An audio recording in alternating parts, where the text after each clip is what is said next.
नौजवानों को रोजगार नहीं मिलता, मगर उत्तर प्रदेश की जेलें उनकी जवानी को बर्बाद कर देती हैं। और अगर जिंदा बच जाते हैं तो बाहुबली और गैंगस्टर के नाम पर उनके पेट और पैर में गोली मार दी जाती है। अगर जेल में सड़ने के बाद निकलते हैं तो उनका इनकाउंटर कर दिया जाता है। मैं आज भी चैलेंज कर रहा हूं, कल भी चैलेंज करता रहूंगा, तुम मेरे इन सवालात का जवाब दो। मैं पूछना चाहता हूं, भारत को आजाद होकर 75 साल के करीब हो चुके हैं। इतने असेंबली और पार्लियामेंट के चुनाव हो गए कि हर चुनाव से पहले जिंदगी और मौत की बात होगी, और चुनाव के बाद हम रोज मरते हैं। हमारे बच्चे और बच्चियों को स्कूल नहीं मिलता, डिग्री कॉलेज नहीं मिलता, नौकरियों में हिस्सा नहीं मिलता, पुलिस के जुल्म का खात्मा नहीं होता। मेरे पास आदादो शुमार है, डेटा है मेरे पास। और जब हम ये बात करते हैं तो हमारे मजलिस के मुखालिफिन कहते हैं कि असदुद्दीन ओवैसी भड़काऊ भाषण करता है। इस बात से मुत्तफिक होंगे कि उत्तर प्रदेश में जितने भी समाज हैं, जितने भी बिरादरियां हैं, उन तमाम के अपने नेता हैं, उनकी तमाम की एक सियासी ताकत है, एक हैसियत है। और आज आप देखते हैं कि उसी वजह से वो तमाम समाज के वो लोग, उनके मसाइल, उनके प्रॉब्लम्स किसी हद तक हल हो रहे हैं। और हमारा हाल ये है कि मुस्लिम अक़लियत से सिर्फ बार बार ये कहा जाता है कि हर असेंबली का इलेक्शन आएगा, हर पार्लियामेंट का इलेक्शन आएगा। 1950 से हम देख रहे हैं कि जब कभी भी कोई इलेक्शन आता है तो हमारे ही दरमियान से बाज लोगों को खड़ा कर दिया जाता है और कहा जाता है कि देखो, जिंदगी और मौत का मसला है, जरा एहतियात से अपने वोट का इस्तेमाल करना। मैं पूछना चाहता हूं, भारत को आजाद होकर 75 साल के करीब हो चुके हैं।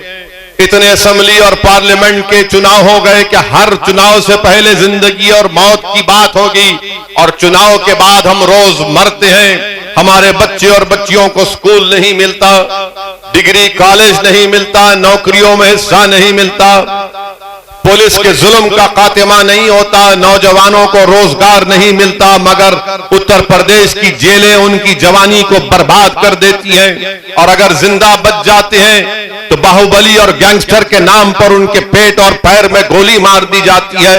अगर जेल में सड़ने के बाद निकलते हैं तो उनका इनकाउंटर कर दिया जाता है। मेरे पास आदादो शुमार है, डेटा है मेरे पास। और जब हम ये बात करते हैं तो हमारे मजलिस के मुखालिफिन कहते हैं कि असदुद्दीन ओवैसी भड़काऊ भाषण करता है। मैं आज भी चैलेंज कर रहा हूं, कल भी चैलेंज करता रहूंगा, तुम मेरे इन सवालात का जवाब दो। क्या मेरे सवालात में अगर उसमें सच्चाई है तो फिर बताओ तुमने क्या किया। 2019 के पार्लियामेंट के चुनाव हुए तो समाजवादी पार्टी और बहुजन समाज मिलकर इलेक्शन लड़े। आखिर क्या वजह है कि आपके सिर्फ 15 सांसद कामयाब हुए, सपा के और बसपा के, बाकी पर बीजेपी और एनडीए के साथी कामयाब हो गए। आज मुझ पर इल्जाम लगाते हैं कि असदुद्दीन ओवैसी वोट काटने आया है। मैं तुमसे सवाल कर रहा हूं, क्या यह बात सच नहीं है कि 2019 के लोकसभा के चुनाव में यह डेटा सामने आया कि हमारे 71% हिंदू भाइयों ने बीजेपी मोदी को वोट दिया, और 75% उत्तर प्रदेश के मुसलमानों ने सपा और बसपा को वोट दिया। उसके बावजूद भी उनके सिर्फ 15 सांसद कामयाब हुए, और बाकी सांसद बीजेपी और उनके साथी पार्टियों के कामयाब हुए। तो बताओ, वोट काटने वाला कौन है? फिर वोट किसने काटे? इसका जवाब नहीं देते। समाजवादी पार्टी के अखिलेश यादव के परिवार के 3 लोग इलेक्शन हार गए, इसका जवाब नहीं देते।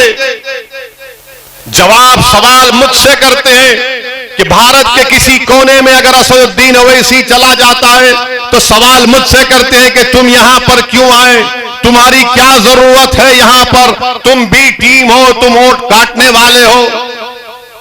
मेरा सवाल उन लोगों से है कि बताओ, जब 2019 के पार्लियामेंट के चुनाव में सपा और बसपा मिलकर मुकाबला किए तो कहां गया तुम्हारा वाई वोट, कहां गया तुम्हारा जाटा वोट, कहां गया तुम्हारा शेड्यूल कास्ट का वोट?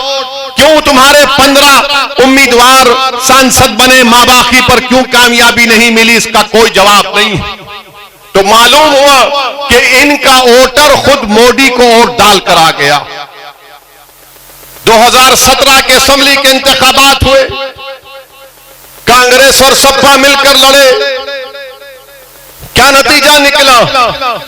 300 के करीब बीजेपी के विधायक कामयाब हुए और लोकसभा के चुनाव में मंजलिस का कोई उम्मीदवार नहीं था, कोई उम्मीदवार नहीं था लोकसभा के चुनाव में मंजलिस का।